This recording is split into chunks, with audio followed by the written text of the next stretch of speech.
За тэгээ одоо эрчим хүч юу л жил болгоо одоо хэдийн хэмжээнд дутагдаад явах вэ цааш та. Одоо эдийн засаг өсөж байгаа гэдэг байгаа шүү дээ. Тэр дутагдлаа одоо яаж нөхөх вэ гэсэн ийм асуулт байна. За та бүхэн ярихдаа бол энэ засгийн газар шүү дээ. Мега төсөл болж байна, их олон юм хийн байна гэдэг юм. Тэг эрчим хүчний байдал чи ийм байж ээж юу ийм худлаа ярих одоо болчмоор юм аа. Ямар юуны одоо мега төсөл бах вэ? Ийм юмаа шийдэж чадахгүй жийж. Тэгээд уул уурхайн компани, гадагшаа гардаг экспорт хийдэг компани бүгд та нарын мэдлэлд байгаа шүү дээ. Тэр оюутлогоон 34, Эрдэнэс 5 толгой энэ төргээд. Тэр энтрийг чинь гаргаад тэрний ашиг машиг нь одоо хайчтیں۔ Тэргээрээ хийчих болдгоо юм уу? Нэг за түрүүчийн хийсэн одоо энэ дулааны станц гэхэд тэрний хариуцлагыг одоо хэн хүлээх юм бэ? Энд одоо хариуцлага хүлээдэг Монгол талаас хүн байна уу байхгүй юу? Тэгэл тэгсэн тэгээд дууссан ард нь тэгээд Боёо хонгорын өвөр хангаан ар хангаа ард түмэн гохирол үтдэг. Нөгөө 10 аймгийн ард түмэн гохирдог.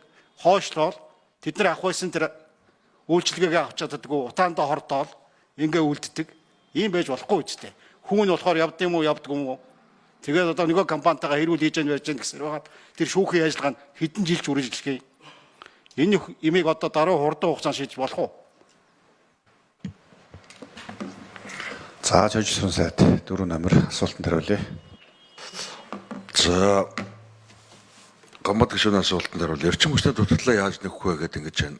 Жилд одоо яг өвлийн оргил ачааллын үед бол 2023-24 онууд дээр бол 12% өсөлтүүд хийгээд яваад байгаа юм.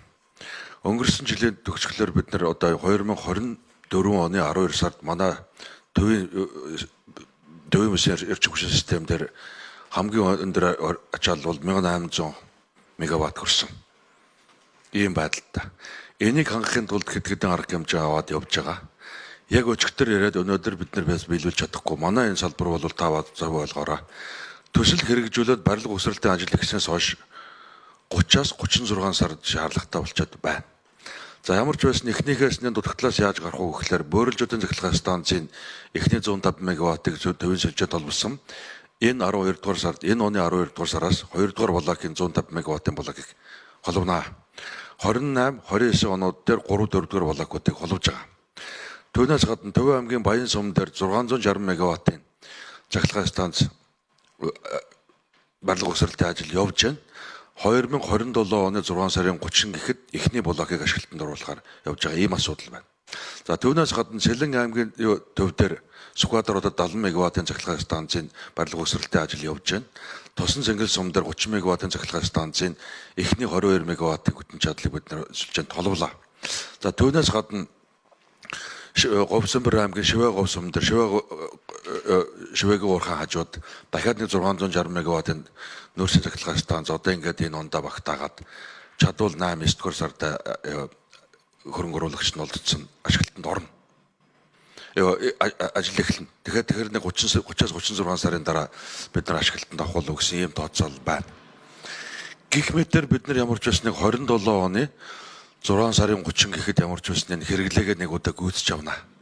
Түүнээс цаашаа бол ямар ч байсныг цахилгаан эрчим хүчний чадлын дутагдлалд орохгүй байх. Ийм л болцоо бүрдэж байгаа. Иймэрхүү байдалтай байгаа. Күнд байгаа гэдэг боловч, хэцүү байгаа гэдэг боловч зовлон доолоод суугаад баймааргүй байна. Дандаа энэ ард түмэн чинь ийм шалтгаан хэлмээргүй. Ажлаа хий, үр дүн гарга гэдэг ийм шахалтанд байгаа учраас бид нар бас л цаг наргүй адилж байгаа гэдэг бас донд хэллээ. За энэ 10 аймгийн дулааны цахилгаан станцын тухайд бол ийм харамсалтай үйл явдал болсон. Миний уртлын сайд одоо манай яамны төрийн нарийн бичгийн дараагаар адилж байгаа. Чи яагаад ийм одоо эрсдэлтэй аж ахуйныг шалгаруулчихдээ юм бэ?